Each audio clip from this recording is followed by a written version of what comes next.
tener que aplicar, ¿no? Tengan en cuenta en ese sentido que tenemos que hablar cuando hablamos de honorarios, de los honorarios en qué carácter. Tenemos los honorarios devengados, los honorarios provisorios, los honorarios regulados, los honorarios firmes y consentidos. Cuando hablamos de honorarios devengados, a esto nos referimos cuando decimos que es posible que la ley 8904 se continúe aplicando. ¿Por qué? Porque puede haber tareas que inició el profesional, viejas, que todavía no han tenido culminación o no se han regulado honorarios, y esos honorarios se llaman devengados porque son todas las actuaciones profesionales que hizo el profesional de carácter útil que van a tener futura regulación, ¿no? Pero se van devengando cada vez que hace una tarea profesional dentro de la causa. Si esta causa tiene nacimiento antes de la ley del 2017, aplicamos la 8904. Hay un fallo hoy que les pasamos, que vamos a trabajarlo también, donde la Cámara discrimina bien en qué momento vamos a aplicar uno u otro. Puede ser que intervenga un abogado posteriormente, un abogado que toma intervención en el proceso, y tengamos que discriminar en cuanto a sus tareas, ¿no? Sí, ahí pasamos, así vamos, para que no se nos escape nada. El honorario, la nueva ley determina que tiene algunas características importantes y así la señala, como es que es el resultado del trabajo profesional, así que si lo tuviéramos que encuadrar en el Código Civil y Comercial, serían el servicio profesional, ¿no? Las obligaciones que derivan. Tiene carácter alimentario, por eso decimos que puede llegar a embargarse, pero con el límite del 20%, el porcentaje del 20%. Puede ser cedido. Actualmente hay muchos profesionales que por razones impositivas ceden el honorario, pero tienen que encargarse de cumplir con los aportes igual. Y además tiene carácter de orden público, todo lo que tenga relación con estos honorarios profesionales. Por esa razón es que si no se cumple la aplicación de esta ley, si no se fijan los honorarios dentro del parámetro que determina la ley, el mínimo de 7 IUs, cuando no hay un carácter de un juicio con sumas de dinero, se determina la nulidad de todo, ¿no? Por esta razón que deriva del carácter de orden público. Ahí ustedes también tienen, vi que una ficha, que está buena esa ficha para que la tengan como ayuda a memoria, no ocupa más de una hojita. Si quieren después para trabajar, para las tareas que vamos a hacer y los trabajos prácticos, también está bueno tenerla a mano. Luego, lo que tiene la ley nueva es que mantiene cierta relación respecto del articulado de la ley vieja. Bueno, nada. Bueno. Está bueno eso porque cuando hablamos de demanda rechazada, sabemos, continúa siendo el 23, cuando hablamos de las pautas del juicio de conocimiento de carácter patrimonial 21, las regulaciones, las notificaciones y la apelación es 54, el mínimo también está establecido ahí, la transacción sigue siendo el 26, bueno, ahí tienen un poco el resumen de cada uno de los artículos, las partes más importantes y aquello que, bueno, es bueno anotarlo porque a veces no son frecuentes los juicios en los que intervengo y la regulación puede ser distinta. Pero fundamentalmente tengan en cuenta que hay algunos artículos que no podemos olvidar. En principio, se puede hacer un pacto, el famoso pacto de Cotalitis, el límite es hasta un 20%, es el pacto que yo hago con mi cliente sin importar el resultado del juicio, es lo que yo pacto con él. Ese pacto de Cotalitis tengo que denunciarlo en el expediente para que cualquiera de las partes pueda denunciarlo, para que tenga valor, y cae, se deja sin efecto, si yo solamente pido regulación de honorarios. Que tengan en cuenta eso. No vaya a ser que se olvide que acompañado a pacto pase mucho tiempo y pidan regulación de honorarios, en cuyo caso cae de pleno derecho cualquier pacto o cuota libre. También lo pueden inscribir en el colegio, ¿no? Y también pueden utilizar, hay un modelo que publica el Colegio de Abogados que si quieren lo pueden utilizar. Básicamente lo que modifica la nueva ley de honorarios es la determinación de los honorarios a través de IUS. Antes nosotros teníamos la regulación de honorarios, ustedes van a ver hoy algunos procesos viejos, donde se determinaba, regúlanse los honorarios profesionales del doctor fulanito de tal en la suma de 10.400 pesos. Eso, con el paso del tiempo, ocasionaba que cuando se encontraban firmes, consentidos, y había que llegar a la ejecución, teníamos claro, ¿no? Y aplicar toda una cuenta de aplicar intereses, y llegaban a la Cámara para que la Cámara dijera qué tasa era, si era la activa. Bueno, eso queda un poco subsanado con esta determinación de la ley de determinarlo en IUS regulatorios.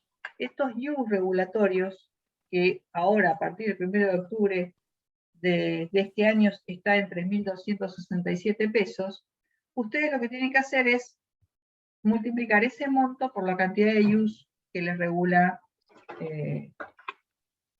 la regulación que se hace judicialmente. De esta manera que evitan que ese honorario queda actualizado, si se quiere, al momento del pago o de su percepción.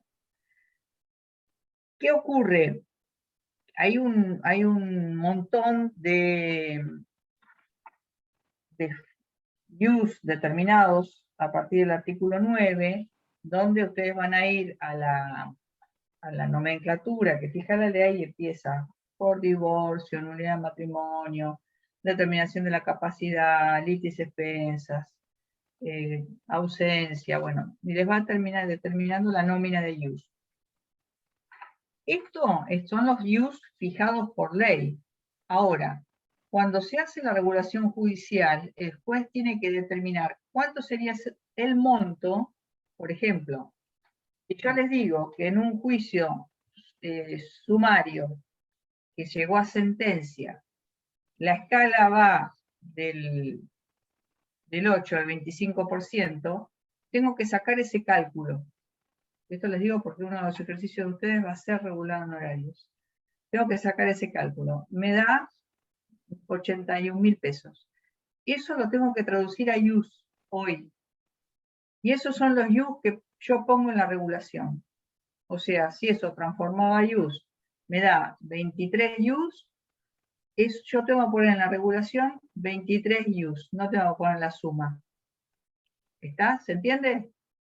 De manera tal que esos 23 IUS que hoy son 81.000 pesos, dentro de 5 años sea lo mismo, en definitiva, o quiera hacer lo mismo, ¿no? ¿Por qué? Sí, bueno, porque se actúa, claro, esto tiene relación, ustedes dirán de dónde vienen los IUS, esto tiene relación con el sueldo de un juez de primera instancia con una antigüedad de 15 años.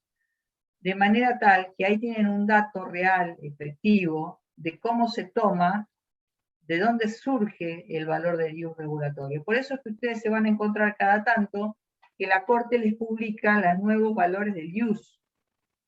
Y ahí tienen que discriminar del IUS regulatorio del IUS previsional. Siempre que voy a honorarios, fíjense el IUS regulatorio, no el que pagan como anticipo. ¿Vamos hasta acá? Preguntas, sigo. Otra de las líneas que fija la ley de honorario, ya lo determinaba la 8904, es el artículo 16, que esto en definitiva no es lo mismo un juicio con una cuestión novedosa, que involucra intereses sensibles a la población, que comprende una gran cantidad de personas, como puede ser una acción colectiva, a un daños y perjuicios de un accidente de tránsito común. Entonces, hay cuestiones que la ley determina que tienen que tenerse en cuenta al momento de regular honorarios. Bernardina, ¿qué quieres preguntar? No, nada, no levanté la mano ni nada, ¿por? Pensé que estaba levantada la manito, pero es la mía. No. Está bien. Bueno, el artículo 16 dice, y ustedes dirán, ¿por qué la ley me determina, supongamos, de un 8 a un 25%? ¿Cómo hago yo para pasar de un 8 a un 25%? Claro, o ¿por qué le fijo el 12? Si ustedes después van a la ficha, fíjense que hay unos porcentajes que son la media. Por esto, porque la ley determina en el artículo 16 qué parámetros hay que tener en cuenta al momento de regular honorarios. No solo esto de las etapas, no solo el carácter del abogado, si es apoderado, patrocinante, si es procurador, bueno, sino, por ejemplo, el monto del asunto si fuera susceptible de apreciación pecuniaria. El valor, mérito y calidad jurídica de la labor desarrollada. ¿Cómo se fundamentó? Si es una buena demanda, si es una buena contestación, si está estudiado el tema, si se nota que no es un corto y pego, tarea muy elaborada del profesional. La complejidad y novedad de la cuestión planteada. Esto siempre ponemos de ejemplo en el juego 5, que Alberto era secretario, allá hace 20 años, el doctor Falvo, no sé si sin que tuviera mucho sustento legal, inició una primera acción colectiva contra Copetro, que era la planta de carbón de coque en Ensenada, ¿no? Sí, en el Senado. Junto a todos los vecinos.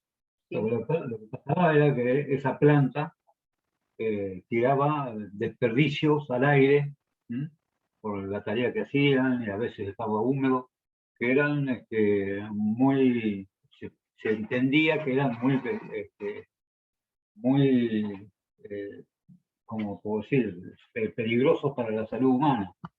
Entonces, ese carbón de coque estaba pegado en todas las hojitas yo hicimos el reconocimiento judicial, estaba pegado en toda la casa, es como un polvillo en el suelo, que la gente, en fin, era imposible que esto siguiera sucediendo. Entonces, bueno, eso era nada más que quería decirle. Me quemó el caramelo. Bueno, había quedado un fuego. Bueno, bien, eso sigue estando. Si ustedes buscan cualquier diario del día, ponen en Copetro, la planta de Copetro sigue aún, se le ordenó que colocaran filtros, y los filtros, bueno, no se actualizan, no se limpian, ustedes se van a encontrar con esa noticia, bueno, actual. Pero lo cierto es que en ese momento fue una acción colectiva de un interés distinto, porque era algo que implicaba medio ambiente, que no era tan común como lo es ahora, y que eso demandó del profesional ponerse a estudiar, armar, fundar, convencer, ni siquiera había jurisprudencia en ese sentido, o sea, verdaderamente es una labor que debe tenerse, discriminarla como ponerle una regulación distinta, ¿no? Por eso la señalamos en ese sentido. Luego la responsabilidad que de las particularidades del caso pudiera haberse derivado para el profesional. Esto de sanciones o la multa o alguna actitud indecorosa en el trato hacia el otro profesional, hacia las partes, hacia el juez.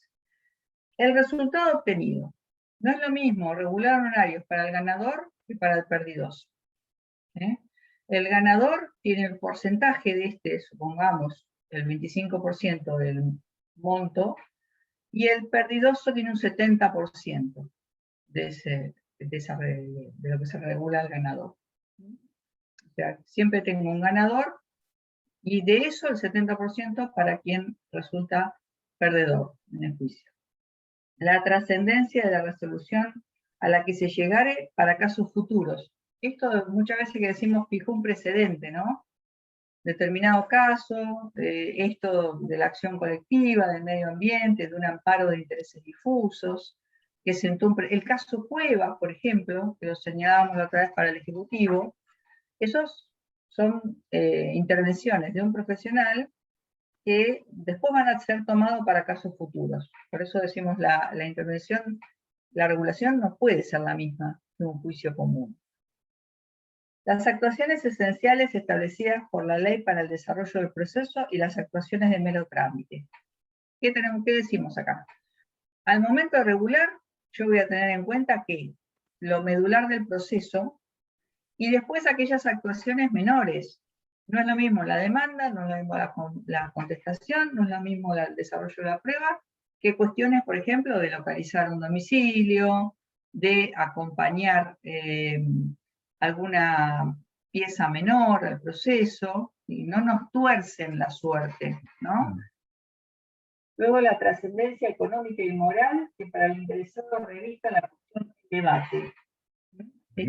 Claro, estos amparos de salud, por ejemplo, vieron el fallo este último de la Cámara sobre el bullying, la discriminación en los colegios, cuestiones que llegan a tener trascendencia gracias a un profesional que logra darle forma, introducirlo como demanda, y ese caso forma como un verdadero leading case. Ese profesional debe tener un reconocimiento distinto. Finalmente, y no menor, el tiempo empleado en la solución del litigio. Siempre que la tardanza no fuera imputable para el profesional. O sea, tiene que ser premiado el profesional en una de tiempo y forma logra una sentencia, porque así como también es motivo de sanción o de observación, una demora, esto de la chicana judicial que se eterniza, también debe ser reconocido la gestión útil, tanto cuando hablamos del juzgado como cuando hablamos del profesional, ¿no? Aquel abogado que limpia el proceso, que no introduce cuestiones que obstaculizan, sino que ayuda a llegar rápidamente a sentencia o al final a una transacción, tiene que ser reconocido. Y esto tiene mucho que ver cuando nosotros hablamos de arreglar un juicio, hablar y decirle a los profesionales que va a tener una regulación como si llegara a sentencia. ¿Por qué? Porque la sentencia y la transacción tienen la misma fuerza, pero la transacción muchas veces implica mucho más desgaste en profesional que llegar al juicio con prueba y sentencia. Ustedes saben que es hablar, corregir, tener distintas instancias de diálogo, estar abierto a la posible transacción, y eso tiene que ser reconocido, y lo reconocemos con la regulación en horarios. Básicamente, ¿por qué lo señalamos todos estos ítems de los artículos? Porque una de las causales de nulidad de la regulación de honorarios es omitir que esté fundamentada. Si yo no digo, al momento de regular honorarios, no cito entre paréntesis los artículos en los que apoyo la decisión, esa resolución es nula. Por eso, hoy, entre las cosas que van a controlar, fíjense que esté fundada la resolución, debidamente fundada. Esto es, por ejemplo, que yo diga, regulación honorario, fulanito de tal, la suma de artículos 1, 13, 14, 16, 21 de la ley de honorarios. Bajo pena de nulidad, dice la ley.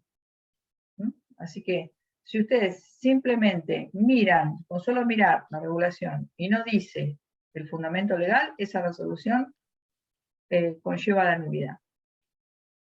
¿Por qué es importante que ustedes conozcan? Porque ustedes dirán, bueno, yo no voy a regular honorarios, no importa. Primero, porque además es la forma en que el abogado tiene la retribución en su servicio. Pero además es una de las primeras preguntas que le hacen los clientes. Y más allá de lo que ustedes puedan percibir, porque hagan un pacto, lo que sea, una de las cuestiones que tienen que conocer es cuánto me va a salir el proceso. ¿Cuál es el costo del proceso? Y dentro del costo del proceso están los honorarios. Por supuesto, ustedes dirán, bueno, si yo gano, se lo cobro de la otra parte. Pero es una de las cuestiones que tienen que ser evaluadas al momento de iniciar la demanda, al momento de la primera entrevista, como hablábamos con el cliente, al momento de una posible transacción, porque muchas veces todas estas cuestiones hacen que la balanza se incline en el sentido de que costo-beneficio. Sí, ustedes le dirán al cliente, puede ser que usted obtenga, si este juicio termina, mayor ingreso, mayor indemnización, pero ¿verdaderamente va a significar un mayor ingreso teniendo en cuenta los costos del proceso? Que muchas veces es un tema silencioso que no se mira, que no se sacan cuentas, porque a veces es difícil medirlo. Y una de las formas de medir es nada menos que teniendo en cuenta los honorarios de los profesionales, de los peritos y todo otro gasto del proceso como es el desarrollo de la prueba. Cuando hablamos de honorarios profesionales, hablamos de determinar qué tipo de proceso es. Lo primero que me tengo que preguntar es qué tipo de proceso es el que tengo adelante para regular honorarios. La ley determina una forma si es un proceso sumario, ordinario, si son incidentes, si son procesos especiales como el ejecutivo, las sucesiones, las quiebras. Familia lo tiene regulado mejor porque lo tiene básicamente tasado por Hughes. Pero en todo lo demás, tipo de proceso y etapas. Y en esas etapas es donde nosotros vamos a determinar cuánto actuó el profesional para la regulación de honorarios. Por ejemplo, en el juicio sucesorio, que nosotros vimos hace poco, tenemos 3 etapas.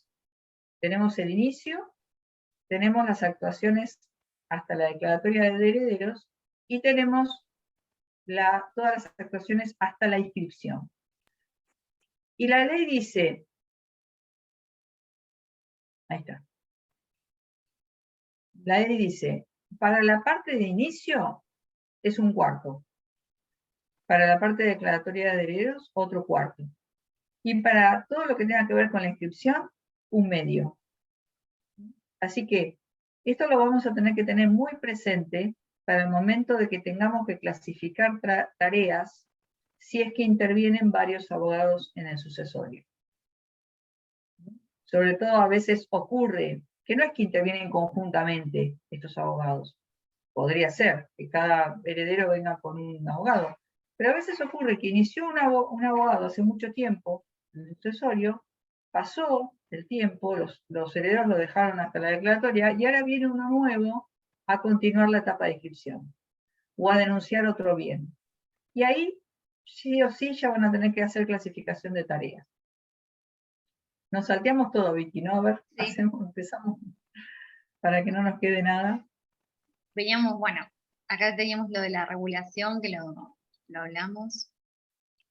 Bien. Competencia. Claro, siempre la competencia la van a ver, está relacionada con a quién tengo que ir para ejecutar o a quién tengo que ir para regular honorarios, siempre donde fueran devengados, o sea, donde se generó la actuación útil del abogado. Pero ojo, hay actuaciones que tienen que ver, hoy me olvidé, Vicky, de pedirte si podés buscar ahora después, alguna actuación oficio ley 22.172. Que no lo vimos eso, que habría que agregar el tema o verlo hoy en algún práctico. Claro, el oficio ley 22.172 es cuando yo, por ejemplo, tengo que producir una prueba en extraña jurisdicción. Entonces tengo que irme a Bahía Blanca. Para no irme con todo el expediente a Bahía Blanca, la actuación solo de esa prueba, supongamos que tenga que producir una pericia mecánica, porque quedó un camión varado en Bahía Blanca, el juez de acá donde tramita el expediente, o el juez de origen, le va a pedir al juez de Bahía Blanca que sea el juez nada más para la producción de esa prueba. Le delega la jurisdicción al solo efecto de la producción de esa prueba. Eso es el oficio ley 22.172, que está limitado a producción de prueba pericial, declaración de testigos o de posiciones y de oficios, o diligenciamiento de oficios. Y ahí la persona que diligencia es un abogado que es autorizado acá, pero que tiene que estar matriculado en Bahía Blanca. ¿Ya? Ese abogado de allá va a tener regulación de honorarios aparte. Y la regulación de honorarios la va a hacer el juez de Bahía Blanca. Se forma un expedientillo, llamado así, hoy en día va a ser un electrónico, que va a tener las características de un incidente, si se quiere, y después se agrega al principal. Esa actuación incidental deriva en honorarios que tienen que regularse al profesional que hizo toda la prueba en Bahía Blanca, más el perito que intervino en Bahía Blanca, si es que intervino un perito. Y una vez que cumplen los aportes, entonces los remarcamos por lo siguiente. Muchas veces queda varado el expedientillo este porque no se cumplen los aportes y corren el riesgo de perderse la prueba porque no les mandan las actuaciones de allá de Bahía Blanca. Entonces, para eso, sean prolijos en el sentido de que pidan regulación y cumplan los aportes y pidan inmediatamente que las actuaciones vuelvan al juzgado de origen. ¿Está? Pero en definitiva, sería el único caso donde la competencia de esta gestión se realiza por un juez que no es el del principal. Pero es el que está en mejores condiciones, porque vio toda la actuación para regular honorarios. Si no, si ustedes van a ejecutar honorarios, siempre va a ser donde tramitó el juicio principal. Esto es una cuestión incidental, que lo pueden hacer por incidente conjunto dentro del expediente o por incidente separado. Ahora vamos a ver después ejecuciones de honorarios. Y esto es lo que decíamos hoy. Los tres estados de los honorarios, el devengado, cuando yo estoy haciendo toda la tarea, pero no llego a regular, esa tarea que está en el aire ahí todavía sin cuantificación, es devengada.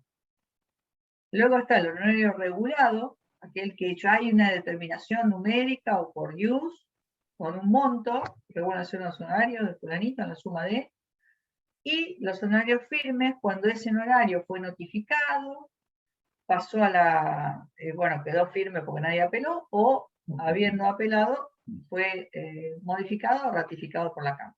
Pero adquirió firmeza, y a partir de ahí, si no se cumple con el pago, que después vamos a ver cuánto tiempo hay, puede ser ejecutado. Bueno, estas las etapas que vimos recién. Los procesos ordinarios determina 3 etapas y los sumarios 2. Tengan en cuenta que nosotros a veces hacíamos, en la anterior ley lo consideramos igual, pero tengan en cuenta que el ordinario, no recuerdo si vimos alguno, tiene toda la actuación de los cuadernos de prueba por separado. Una tarea más difícil de seguir, porque no solo estoy desarrollando mi prueba, sino que estoy controlando los cuadernos de prueba de la parte de la contraparte. Bueno, procesos ordinarios sumarísimos, 2 sucesiones que ya dijimos. Después están los ejecutivos, que van a tener que diferenciar la tarea si hubo o no excepciones. Bueno, las actuaciones posteriores también. Bueno, ahí, detenete un cachito ahí, la anterior placa. La ley dice, todo lo que tenga relación en cuanto a tarea útil, se va a tener en cuenta al momento de regular honorarios. Pero hay aquellas tareas inoficiosas, dice la Cámara, cuando no hay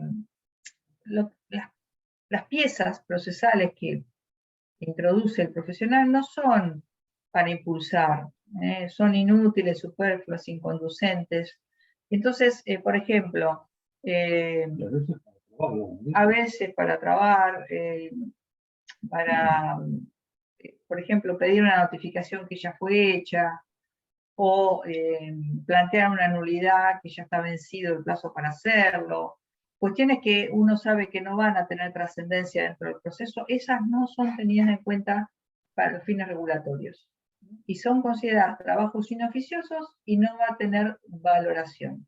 Ahí tienen el fallo de la Corte, que lo pueden ir tomando nota y fundarlo.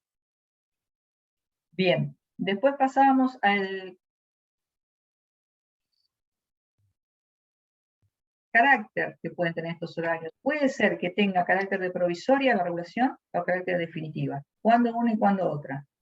La regulación provisoria la puede pedir cualquier profesional en cualquier momento. ¿Para qué? Yo necesito tener una regulación provisoria, por ejemplo, para acreditarlo en otro proceso o para tener un resguardo de mi intervención.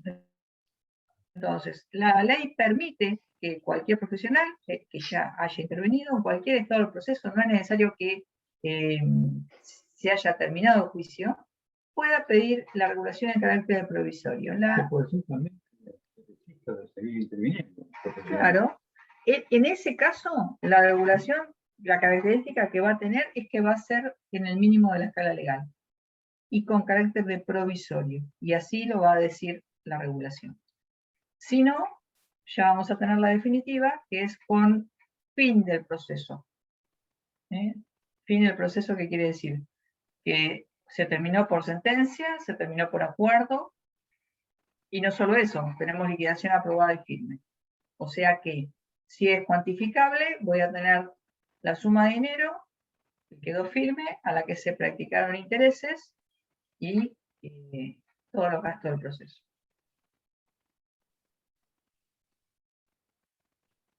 Bueno, esta es una definición, ¿no?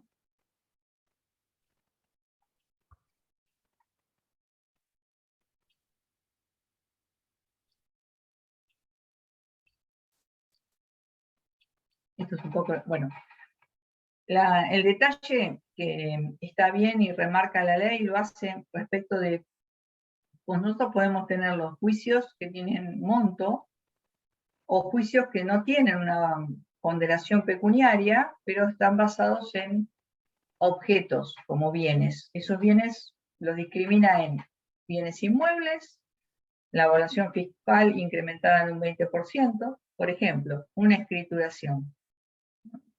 Está basada en un bien inmueble, la evaluación fiscal se va a tener en cuenta sobre ese bien, siempre y cuando ninguna de las partes considere eso inadecuado. ¿Qué quiere decir? Si considera la evaluación fiscal incrementada en un 20%, que es poco o es mucho, puede estimar el valor. De esa estimación del valor se va a dar traslado a las partes, se va a sustanciar. Si no se ponen de acuerdo, se puede resolver a través de una prueba pericial. La condena en costas, en este caso, se va a imponer respecto al que tuvo más diferencia en la estimación de ese valor. Esto es para evitar que no haya tanto juego, ¿no? Los bienes muebles, automotores, semovientes, lo mismo en cuanto al valor que surja de la evaluación fiscal. Después tenemos cuentas, suma de dinero, la liquidación, el informe, intereses. En las sucesiones, el valor del acervo hereditario, ¿se acuerdan ustedes que hacíamos la declaración jurada patrimonial y en esa hojita poníamos todo esto? ¿Por qué? Porque hay que ver cuánto se transmite, hay que ver qué bienes se integran en el acervo hereditario, porque podemos tener en la casa el 50%, un auto, depósitos, podemos tener un caballo de carrera, ganado, todo eso es lo que determina el valor hereditario. Y hoy, después, van a ver uno de los casos que van a trabajar, es cuando se agregan bienes al sucesorio, ¿cómo se hace esa regulación de honorarios?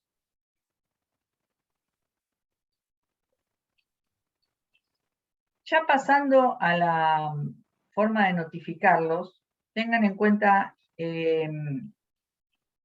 esto es por cédula o personal. Hoy en día, a través del medio electrónico, cuando le llega al profesional de la otra parte, pero al condenado en pago, si es una persona, tiene que llegarle a su domicilio. Al domicilio constituido, en el caso de ser condenado en costas, o al real, si es al propio cliente. A partir de ahí, tienen 5 días desde esa notificación para apelar, con el plazo de gracia, ¿no? Y después tengo 10 días para entrar en mora, o sea, para pagar. Pero la forma del cómputo es distinta. Para apelar yo hago cómputo del plazo procesal, pero para pagar ya entra el plazo del Código Civil y tengo los 10 días corridos desde que se encuentre firme esta regulación de horarios. Ojo con esto, porque esto también lo van a aplicar, hoy van a trabajar con ejecuciones de honorarios, esto también lo van a aplicar cuando ustedes tengan que calcular la mora. Cuando ustedes inician la ejecución de horarios y tengan que calcular la mora, para ejecutar, van a tener que hacer este mismo cálculo, porque si no, van a iniciar una ejecución que todavía no está vencida, o no van a poder controlarle cómo se fijó la mora al momento de la sentencia. Bueno, esto es lo que decíamos, ¿no? La acción directa, la apelación. Tengan en cuenta respecto de la apelación que ustedes tienen que apelar y fundar en el mismo acto. Es una forma de una fundamentación distinta a las que veíamos en todos los distintos procesos que trabajamos. Siempre apelábamos, me concedían el recurso, fundábamos, salvo que fuera revocatoria con apelación en subsidio. En el caso de los honorarios, se apelan y se fundan. Apelo por altos, apelo por bajos. Hoy cuando trabajen con los expedientes, vayan mirando cómo se hicieron las apelaciones. Y si el abogado actúa en carácter de apoderado, tiene que apelar por altos y por bajos. Porque como es apoderado, por su propio derecho, supongamos apela por bajos. Pero en su carácter de apoderado de Seguro Rivadavia, apela por altos. Entonces tiene que haber doble apelación. Eso es, lo determina además la Ley de Ejercicio Profesional. Cuando ustedes intervengan en carácter de apoderados y apelen los honorarios en su carácter de apoderados, tienen que hacerlo con doble agravio, por altos y por bajos. Y después fundamentan la fundamentación por altos y la fundamentación por altos, en un mismo escrito. De esa fundamentación no se da traslado, no se sustancia. Una vez que cada uno apela y funda, se eleva al superior. Pero ojo, siempre tienen que ser muy prolijos en esta instancia, porque va a haber tantas notificaciones como abogados intervengan y partes condenadas en coste intervengan. Es muy común que el expediente se eleve sin estar todas las notificaciones realizadas. Y eso genera un desgaste que va y viene el expediente a la Cámara observa que falta notificar a fulanito, a menganito, que lo notificaron al constituido de esa real, porque era el cliente, etcétera, etcétera. Háganse bien una ficha y hoy también ejercítenlo por los casos prácticos que les toquen. Cuestiones importantes. Perdón, profe, antes de que avances, no entendí eso Sí. que mencionaste de por altos y por bajos.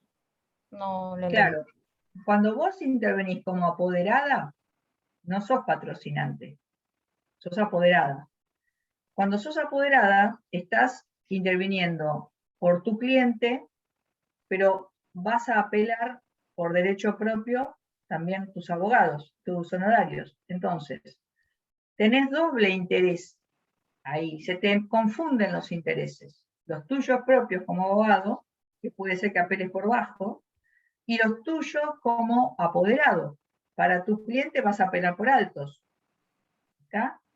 Es como si tuvieras que partirte al medio y definir ahí que vas a cuestionar los honorarios regulados a vos como abogado por tu función y como por tu cliente, cómo los consideras. Es una cuestión solamente que tenés que plantearla como cuando sos apoderado y apelas honorarios. Simplemente, hoy lo van a ver en algunos de los casos, apelo honorarios por altos y por bajos y hacer la fundamentación. Simplemente. Perfecto. ¿Ah? Hacé de cuenta que los apelás porque los tenés que pagar o que las apelás porque estás cobrando poco. Claro, bárbaro. No hay problema porque no se alarga, no se alonga el tiempo. Cuando llega a la Cámara se fija cuál es el verdadero monto que tendría que haber dicho el juez de primera instancia, y nada más. O sea, tampoco hay ninguna incidencia posterior, ¿entienden lo que quiero decir? O sea, no es que porque apelan dos veces, digamos, esto se complique, no se complica para nada. Así que... Mira, cuando hablamos de procesos... ¿Cómo? Si puedo preguntar algo antes de que sigan. Sí. Cuando, por un caso personal en realidad, que me regularon honorarios, que la otra persona fue condenada en costas y el abogado lo apeló por alto y yo como no sabía esto que están charlando ahora no dije nada. Bueno, ya volvió de la Cámara y la Cámara mantuvo los honorarios. Y yo lo notifiqué, o sea que va a quedar firme a partir de que yo notifico esa sentencia de la Cámara o no. Y sí. La cuestión que tengo ahora es que la persona no depositó todos mis honorarios, sino que depositó una parte nada más. Y después para los otros ya está en mora. O sea, eso después no sé si lo vamos a ver más adelante, por ahí lo podemos charlar, porque no sé muy bien cómo funciona ahora, si paga una parte y la otra no, cómo lo tengo que considerar. Pagó parcial, digamos. Claro. Hasta que el pago no sea íntegro, vos tenés que calcular la diferencia en el tiempo de mora y practicar una liquidación por esos honorarios impagos. Y por las otras partes, tendrás que notificarle para ponerlas en mora. Yo tengo que, o sea, yo esos IUS los considero como todos, porque por ejemplo ahora en noviembre aumenta el valor del IUS. Entonces yo ¿qué considero? ¿Todo el valor del IUS de noviembre hasta que no esté todo satisfecho o cómo lo...?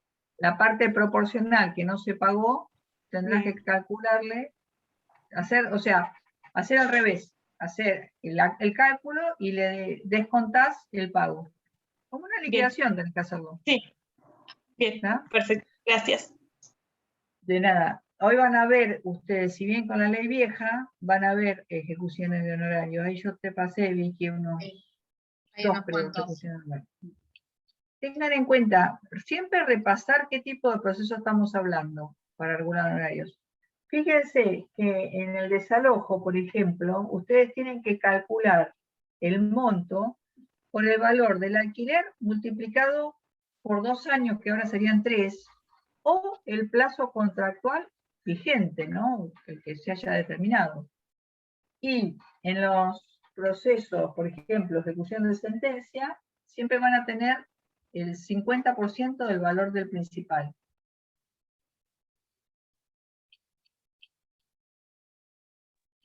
Bien, otra de las cuestiones importantes que detallar.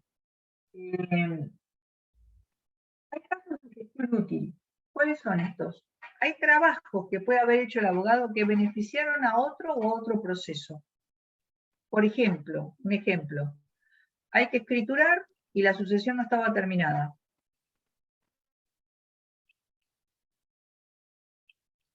Esa, a veces, puede haber incidido en que se pueda firmar la escrituración. Tienen que denunciarlo en la escrituración que han realizado estos trabajos para que lo consideren trabajo útil en beneficio de los herederos. Después verá si el juez lo considera o no, pero es una cuestión.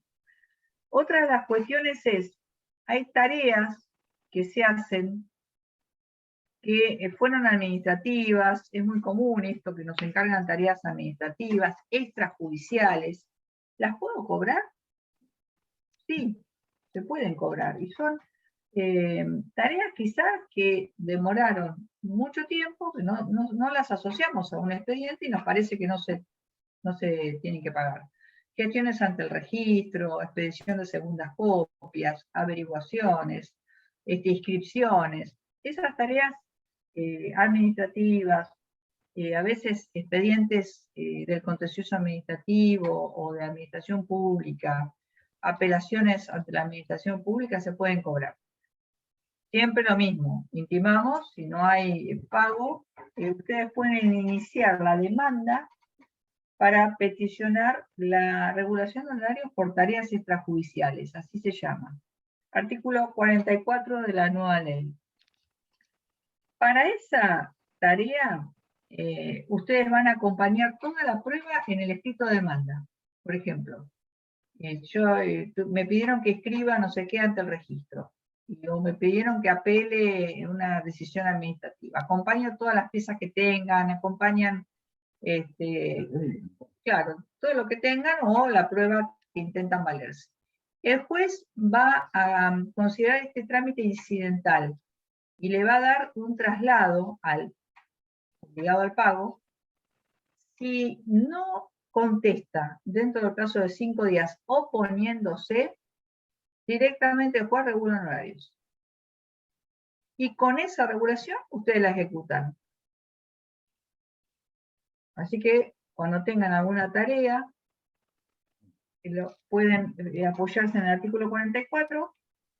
Acuérdense que ningún plazo, ninguna suma puede ser menor a 7 ius, y el artículo, el inciso B, dice que se aplicará en la regulación que haga el juez el procedimiento establecido en el segundo párrafo del artículo 55, la escala del artículo 21 reducida en un 25%.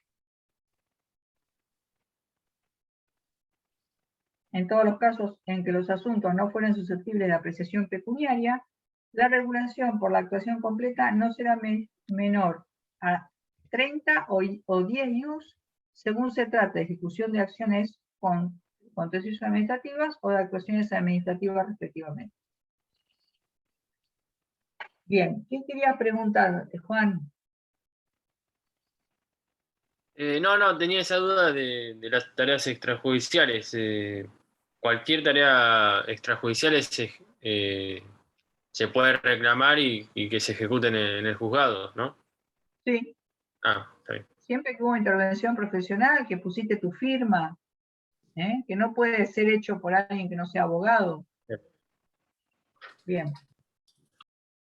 Miren, el artículo 48, por ejemplo, dice las gestiones ante la Dirección de Protección de Personas, registro público, para inscribir a los interesados a los fines del 330 del Código Civil,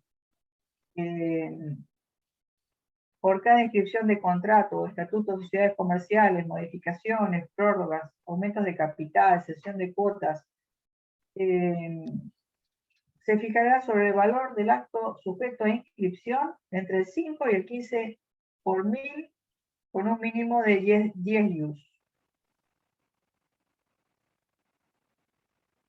Bien. Los honorarios, este es el artículo 50 que le decía a Vicky que busquemos a ver si podemos ver algún oficio de ley 2272. Miren, hay actuaciones menores que ustedes pueden tener en estos oficios ley, como es el desarrollo de una prueba, inscripción de una medida cautelar en otro departamento judicial, que tienen una regulación importante por lo que es la gestión, ¿no? Los honorarios por diligencia de cédulas, mandamientos, oficios, exhortos provenientes de otros jueces serán regulados por el juez exhortante u oficiante. Aún sin petición del interesado, al dictar sentencia se regularán en su equivalente al ius arancelario los honorarios de los profesionales participantes en el proceso. A tal efecto, sobre la base regulatoria, se aplicará el porcentual correspondiente y su resultado se transformará en la cantidad de ius arancelarios vigentes al momento de la regulación. Cuando la condena incluye el pago de intereses, frutos, multas u otros accesorios, se diferirá el autorregulatorio dejándose constancia en la sentencia. ¿Vieron ustedes cuando termina la sentencia que dice Oportunamente se regularon horarios, artículo 51 de la ley, ¿no?, de honorarios. ¿Eso qué quiere decir?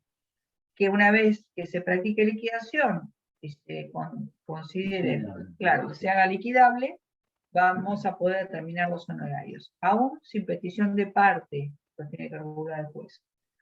Distinto es el caso de la demanda rechazada, que no dijimos nada todavía. La demanda rechazada, el artículo 23, dice que se tendrá en cuenta el monto de la demanda a los fines de la regulación de honorarios. Lo que ocurría muchas veces es que esto se transformaba en una inequidad. ¿Por qué? Ustedes vieron que muchas veces las demandas son abultadas, a veces se pide una exorbitancia, y terminamos regulando más que si el juicio hubiera prosperado, porque rechazamos la demanda y no tenemos parámetros. Entonces, para esos supuestos, era verdaderamente una injusticia. La Corte ha dicho, hay varios fallos, hoy vamos a ver uno, que para el caso de demanda rechazada, se tomará como parámetro el monto de la demanda, salvo que resulte una injusticia, en cuyo caso se tendrá como parámetro de haber prosperado esa demanda, de haber tenido un desarrollo positivo. ¿Cuánto hubiera sido lo que se regule, lo que se condene? Bueno, esa estimación la hace el juez al momento y regula horarios fundándola en eso. Esto con sustento, claro, con fundamentación, con fallos de corte, etcétera, etcétera, ¿no? Y el artículo 23 dice, los juicios por cobro de suma de dinero, cuantía o monto del asunto a los fines de la regulación horaria será el total reclamado en la demanda o reconvención. Si la liquidación final por todo concepto fuere mayor, será considerada como base regulatoria. Los honorarios correspondientes a las pretensiones de la otra parte que hayan sido desestimadas deberán ser reguladas en forma independiente. Cuando fuere íntegramente desestimada la demanda o reconvención, se tendrá como valor o monto del pleito el total reclamado, incluyéndose los intereses si se hubieran integrado a la pretensión. Los jueces solo podrán apartarse de esta regla si su aplicación estricta arrojara resultados notoriamente inequitativos, lo que deberá ser fundado debidamente, y en esos casos la base regulatoria no podrá ser inferior al monto reclamado con más sus intereses reducido en un 50%. Bueno, sí, que no sea un disparate igual, ¿no? Bien, ¿preguntas?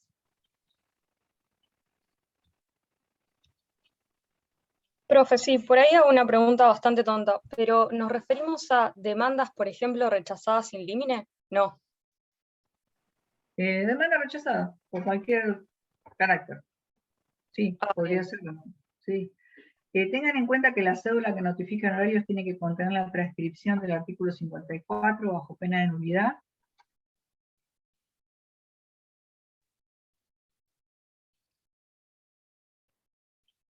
Hoy los despachos autonotificables lo que tienen es la consignación de ese artículo en el mismo despacho.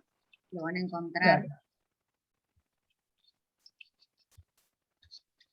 Ejecución de honorarios. Mientras ven eso, les digo, la regulación judicial firme constituye título ejecutorio contra el condenado en costas y solidariamente contra el beneficiario de las tareas. La ejecución tramitará por el procedimiento de ejecución de sentencia en incidente separado o a opción del letrado en el mismo juicio en el que hubiera regulado honorarios. Estará exenta, ojo, del pago de todo gravamen fiscal, tasa de justicia, contribución, aportes provisionales, bono ley 8480. Así que si ustedes quieren ejecutar honorarios, no necesitan nada más que iniciar el escritito.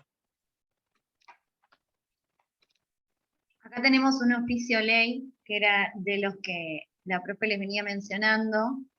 En este caso nos ordena un juzgado de minería, creo que era de la provincia de San Juan, hacer una pericia contable, o sea, se encomienda a un perito contable para que lo haga, creo, de Chipoleti, de Río Negro.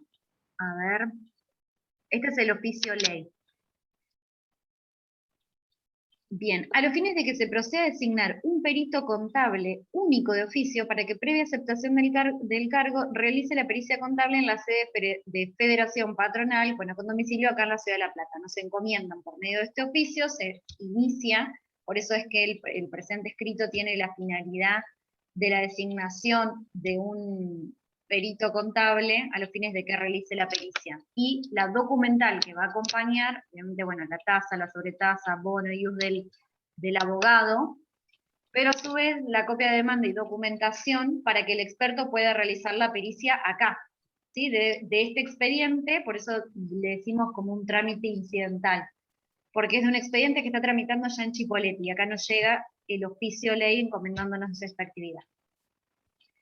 Lo que hacemos es designar un perito contable para que realice la experticia, que creo que ya está hecha. Acá tenemos a la perito contadora, las partes notificadas, y acá tenemos la regulación de honorarios. Fíjense que los honorarios son regulados en esta instancia por este juez, que bueno, en este caso, sobre la base arancelaria representada por el monto de 141.000 pesos que resulta de la documentación, y teniendo en cuenta que la regulación de los peritos se fija teniendo en consideración las pautas que establece el arancel profesional, bueno, tendiente, acá hacen una apreciación, la fundamentación, se regulan los honorarios de la perito contadora Lourdes Bordalejo por su dictamen de fecha en la suma de 1.500 pesos. Dejamos establecido que lo hace lo propio el letrado interviniente, habida cuenta que los de dichos expedientes deberán ser fijados por el juez exhortante. Y acá se fijaron únicamente los del perito. Pobre perito, no le regularon nada. No. Nada, vamos a ver si apela. ahora. A ver. Nada. Y ahora, imagínense ustedes que apele y les quede ahí el expediente dando vuelta, ¿no? Bueno, tengan en cuenta estos oficios de ley, ojo con la gestión, porque les pueden acusar de negligencia, ¿no? Si no está acompañado de vuelta al proceso principal y está por terminar la prueba, está por vencido el plazo. Ese se lo puede pasar, Vicky, Sí. para que lo vean, lo anoten. Otra de las cuestiones que no dijimos cuando hablamos de ejecución de honorarios, puede ser que ustedes, algún perito les encargue ejecutar honorarios. La ejecución de honorarios de los peritos es distinto a la de honorarios del abogado. Recién vimos un poquito cómo iba el paso a paso, ¿no? Cuando llegaba a estar firme, consentido, notificado, pero en el caso de los peritos es distinto. Porque vieron esto de que ya sabemos cómo contamos el plazo, qué nos dice el artículo 54 de la ley, nos determina la mora. La ley nos dice que tengo 10 días para pagar, ¿no? Pero en el caso de los peritos no. Así que siempre que vayan a ejecutar honorarios de perito, tengan en cuenta que tienen que intimar previamente al pago para poner en mora. No va a operar la mora acá automática como vimos recién que vencido los 10 días opera la mora automática. Así que tengo que, ahora les vamos a pasar, que Alberto tiene hecho el escritito de ejecuto honorario de abogado y ejecuto honorario de perito, ahora se los pasamos. Pero diferencien eso, tengo que intimar previamente para constituir en mora al obligado al pago. Y tengan en cuenta que yo puedo ir para cobrar honorario de perito para cualquiera de las partes. No me importa la condena en costas. Salvo que alguna de las partes se haya desinteresado de la prueba y lo haya hecho saber. Haya dicho que no tiene interés en esa prueba y no esté obligado a cumplir con esos honorarios. Si no, tengo que intimar de pago, darle un plazo, y una vez vencido, fehacientemente, ¿no? Cédula, recién ahí puedo ejecutar honorarios. Tengan en cuenta que la ejecución de honorario de perito va a correr el carril de ejecución de sentencia, no de ejecución de honorarios bajo la ley de honorarios profesionales. ¿Qué más? ¿Dudas? Cosas que nos olvidemos, ahora las vamos a ir viendo. y discriminamos un poco los trabajos prácticos en ver todo esto.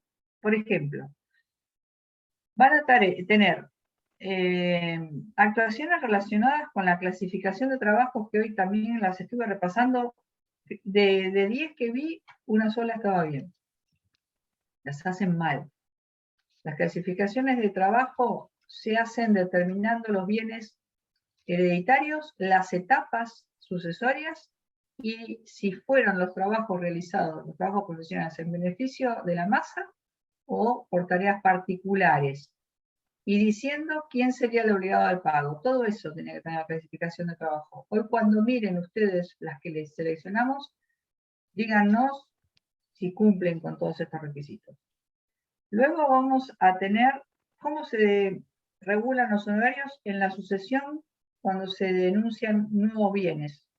Ustedes vieron que tienen un régimen especial esto, ¿no? Se van agregando nuevos bienes y hay una regulación distinta. Van a tener el tema de la prescripción de honorarios. Muchas veces ocurre, sobre todo en las sucesiones, que inició un abogado allá lejos, ella de hace tiempo, de la sucesión, de regular honorarios, y les queda pendiente, no pueden avanzar porque no cumplen con los aportes. Se murió el abogado, no sé, desapareció. La única forma es, o le pago los aportes, o le pido la prescripción. Tengan en cuenta ahora, con el régimen anterior, ahí en el cuadro tienen discriminado los cómputos de la prescripción. Ahora con el código nuevo, como no determina, son la normal de 5 años. Tienen que acusar la prescripción por retraslado y que el juez resuelva. Luego tienen el tema del límite del 505 del Código Civil. Lo tienen ese en Caraballo con Bob. Después, el tema de un pacto de apotalitis, está ahí discutido. Intervención de cámara tienen en algunas clasificaciones de trabajo, como la de Portela. Después tienen clasificación hecha en forma común, para no correr traslado de la clasificación de trabajo. Los distintos abogados que intervinieron iniciaron la clasificación de tareas en forma conjunta, en el de Gilberto. Después, se ahorra un enorme sí. tiempo.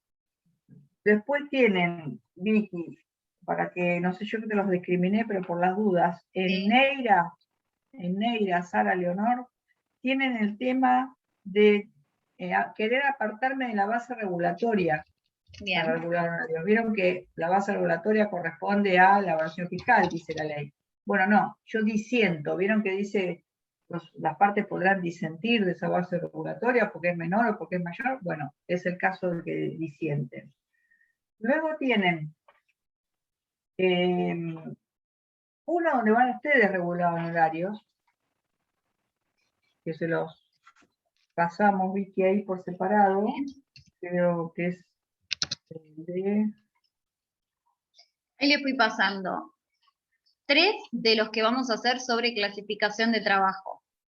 Le pasé 3, pero tienen 5, que yo ahora se los voy a pasar.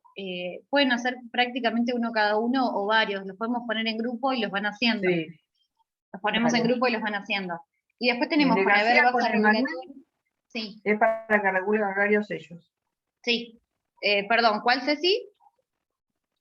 El de García con Emanuel. Sí, está bien. El que te pasé yo Sí, en privado, ¿viste? Sí. Y el Cosiuta con Graci es el que tienen un pacto de cuota litis, para que vean cómo funciona el tema del pacto de cuota litis. Bueno, tienen un poco el abanico de todo lo que hablamos.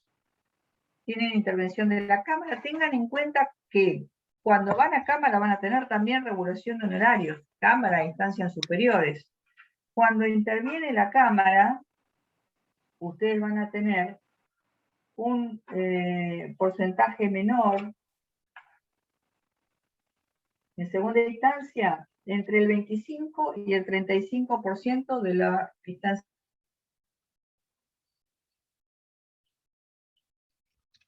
de origen, 40% de la regulación principal.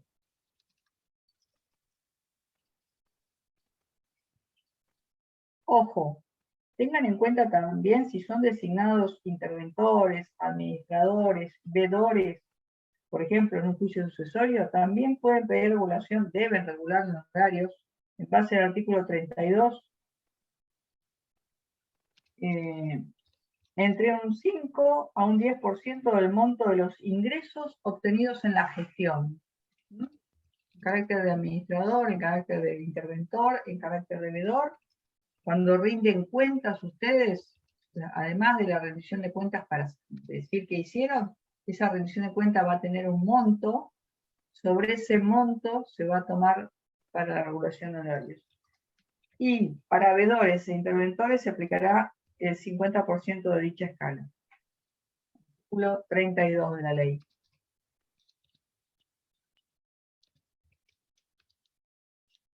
Bueno, así que con las fichitas me parece que se van a repasar un poco esto que vimos.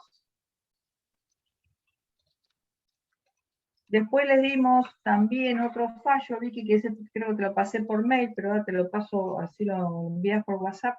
El caso de cuando se hace un convenio, creo que alguna vez lo dijimos cuando vimos transacción, y no participan todos los abogados en la firma de ese convenio. Si resultan obligados dentro del monto que se pactó, o pueden pedir una regulación separada.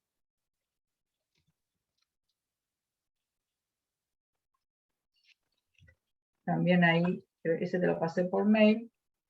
Pero aunque, no sé, espero que podamos ver todo, pero aunque no lo lleguen a ver, tienen antecedentes de cómo tendríamos que hacer para el caso que nos toque.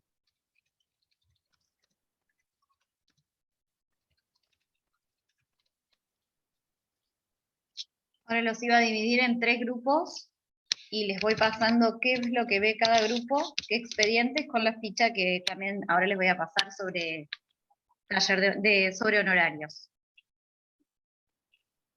Y tenemos también, Ceci, el de denuncia de nuevos bienes sucesorios. Bien, y El de ahí te González. pasé, al revés, venimos viendo, siempre que quiero apelar, te pasé una contestación de agravios por honorarios de perito. Bien.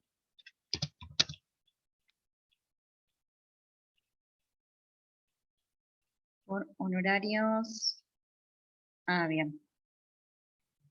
Y ahora te voy a pasar, el último que te paso, es transacciones en las que no intervinieron algunos abogados.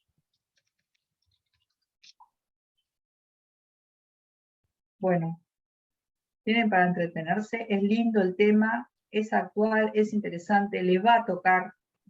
Bueno, esto que decían recién, no lo pedí porque no sabía, bueno, ahora lo saben, se lo anotan. Esto a veces la tarea también inoficiosa, esto a veces se nos pasa por alto estas cuestiones, la forma de recurrir los honorarios.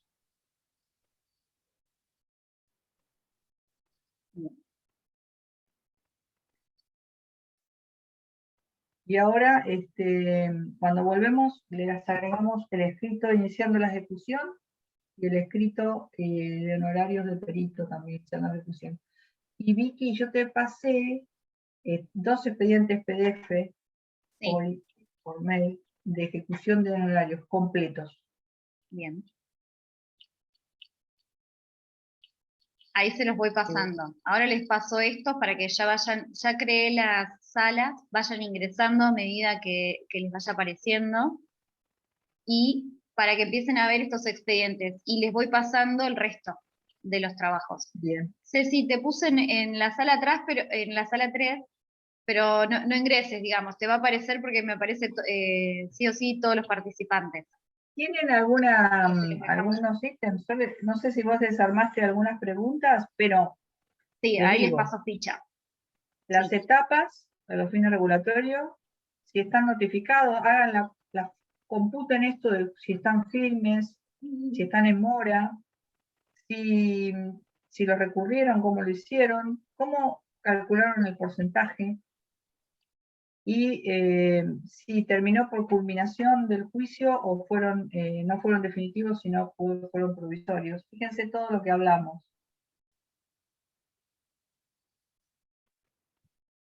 Bien. Bueno, tenemos Cualquier un buen cosa rato. nos avisan. Si necesitan algún expediente o no encuentran alguno en la MED, me avisan. O sí, lo mismo vayan pensando esto que decíamos, alguna pregunta, alguna cuestión personal que les haya ocurrido, y la vemos.